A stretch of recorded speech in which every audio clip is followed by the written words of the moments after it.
কারণে। আল্লাহ বলেছেন পশু, আমি বলিনি। দুই একজন পশুর কারণে এই সমাজ ধ্বংস হয়ে যায়। দুই একজন পশু, হাজার হাজার মানুষের ভিতরে 100 মানুষও থাকে না, কয়জন থাকে? 2-4 জন। 2-4 জন। তুমি একা পাপ করো, তুমি একা পাপ করো, ভিন্ন বিষয়। তোমার একা পাপ করো, তুমি আল্লাহর কাছে গোপনে পাপ করেছো, গোপনে ক্ষমা চেয়েছো, আল্লাহ তোমাকে ক্ষমা করবেন।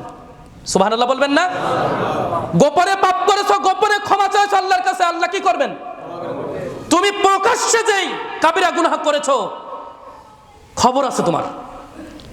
আমি শুনতে পেয়েছি কোরআনের আয়াত তেলাওয়াত করতেছি, হাদিস পড়তেছি, বাজনার জন্যে আমি পড়তে পারছিলাম না। আমি সেদিন তোমার বিরুদ্ধে দাঁড়িয়ে যাব। আমি আব্দুল্লাহ আল মামুন তোমার বিরুদ্ধে সেদিন দাঁড়িয়ে যাব যে আল্লাহ, ওদের কারণে আমি কোরআন পড়ছিলাম, হাদিস পড়ছিলাম, আমার ডিস্টার্ব হচ্ছিল। তুমি জান্নাতে যেও তো দেখি, তুমি জান্নাতে যেও। আমি নয়, এটা আমার কথা নয় যে আমি তোমাকে তোমার বিরুদ্ধে দাঁড়াবো, এটা আমার কথা নয়, এটাও হাদিসের কথা। ওই যে গাছগুলো দেখছো, গাছগুলো, ওই আশেপাশে যত গাছ শুনতে পেয়েছো, ওই গাছগুলো তোমার বিরুদ্ধে দাঁড়িয়ে যাবে। মাটি আছে না, মাটি শুনেছে না, ওই মাটিটা তোমার বিরুদ্ধে দাঁড়িয়ে যাবে। ফেরেশতারা শুনেছে না, ফেরেশতারা তোমার বিরুদ্ধে দাঁড়িয়ে যাবে। পশু প্রাণী শুনেছে না, পশু প্রাণীরা তোমার বিরুদ্ধে দাঁড়িয়ে যাবে। তুমি জান্নাতে যেও, তুমি জান্নাতে যেও।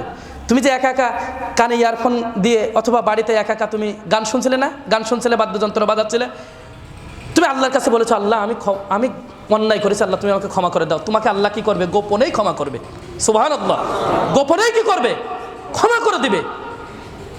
কিন্তু তুমি প্রকাশ্যে যেই কাজ করেছো, তোমার খবর আছে, তোমার খবর আছে, এটা তুমি মাথায় রেখো। আর আমরাও কি দেখেন, মসজিদ কিন্তু এবার ভরে যাচ্ছে, বুঝছেন? দেখেন সব মসজিদ এবার দেখেন, বুঝছেন? মানে আমার এবার খুতবা শেষ না, সব মসজিদ এবার পুরে যাচ্ছে। কি সুন্দর দেখেছেন? এত মানুষের কি কাজ ছিল? আর আজকেই কি কাজ করতে হবে? আজকেই কি কাজ করতে হবে? এই জুম্মার দিনটা শুধুমাত্র 2টা ঘন্টা আল্লাহর জন্য দেওয়া যায় না? যে গোসল টোসল করে খুশবু মেখে সুন্দর করে এসে 1টা ঘন্টা খুতবা শুনে নামাজ পড়ে চলে যাব, কয় ঘন্টা লাগে? সব মিলে 2 ঘন্টা লাগুক। এই 2টা ঘন্টা আল্লাহর জন্য ব্যয় করা যায় না?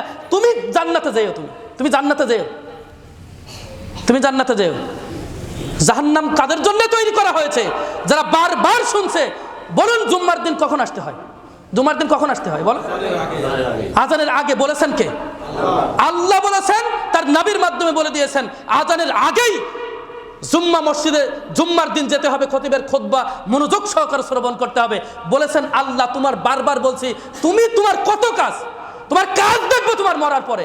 আজকে মরো, তুমি এখন মরো, কালকে তোমার নাম কেউ মনে রাখবে না বেটা। তুমি এখন মরো, আজকে এখন চোখ বোঝা।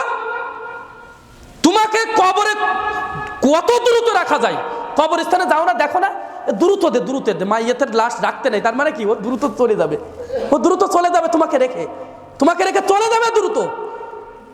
তোমার সাথে থাকতে চাচ্ছে না, দ্রুত দে। মাইয়াতের লাশ বেশিক্ষণ রাখতে নেই, দ্রুত দে, তোমাকে রেখেই চলে যাবে। তুমি কি নিয়ে যাবা? কেন এই 1টা ঘন্টা সময় যদি তুমি খুতবা শুনতে, তোমার একটা ওসিলা হয়ে যেত না? তুমি বলতে পারতে না, আল্লাহর জন্যে আমি আসছিলাম, আল্লাহ তোমার জন্যেই আমি আসছিলাম খুতবা শুনতে। তুমি এই একটা ওসিলা নিয়ে যেতে পারবে না? একটা ওসিলা কি জবাব দিবা তুমি? তোমার কত কাজ, 1 সপ্তাহ তো নেই নামাজে, আবার তুমি কি করো? জুম্মার দিন আসা হচ্ছে 5 মিনিট আগে, শেষ। জবাব দিও।